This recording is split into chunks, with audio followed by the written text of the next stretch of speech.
आता पुढची बातमी आहे ती सांगली महापालिकेबाबतची। सांगली महापालिकेमध्ये महापौर आणि उपमहापौर बिनविरोध विजयी झाले।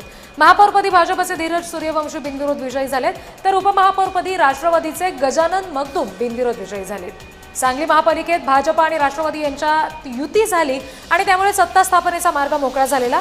त्यातच काँग्रेसकडून महापौर उपमहापौर पदासाठी कुणाचाही अर्ज नव्हता आणि त्यामुळेच आता महापौर आणि उपमहापौरपदी बिनविरोध निवड झाली आहे। भाजपचे धीरज सूर्यवंशी महापौर तर राष्ट्रवादीचे गजानन मगदूम यांची उपमहापौरपदी नियुक्ती झाली आहे।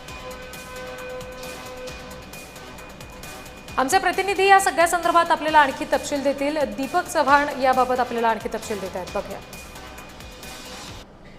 सांगली मिरज आणि कुपवाड शहर महानगरपालिकेच्या महापौरपदी भाजपचे धीरज सूर्यवंशी तर उपमहापौरपदी राष्ट्रवादीचे गजानन मगदूम हे बिनविरोध झाले आहेत। आज नामनिर्देशन दाखल करण्याचा अंतिम दिवस होता आणि अंतिम दिवशी काँग्रेसने या निवडणुकीतून माघार घेतल्यामुळे कोणत्याही प्रकारे इतर अर्ज या ठिकाणी आले नाहीत। त्यामुळे भाजपाकडून धीरज सूर्यवंशी यांचा महापौर पदासाठी तर राष्ट्रवादीकडून गजानन मगदूम यांचा उपमहापौर पदासाठी एकमेव अर्ज शिल्लक राहिल्याने आता ही औपचारिक 10 तारखेच्या सभेला या दोन्ही पदांची घोषणा पीठासीन अधिकारी करणार आहेत।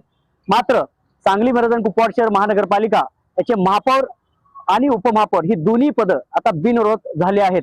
त्यामुळे या पुढच्या काळामध्ये सांगली महापालिकेत भाजपा आणि राष्ट्रवादी यांची युती ही कायम राहणार आहे आणि युतीच्या माध्यमातून हे दोन्ही पक्ष पुढील 5 वर्ष या महापालिकेवर आपली सत्ता गाजवणार आहेत। दीपक चव्हाण, जय महाराष्ट्र, सांगली।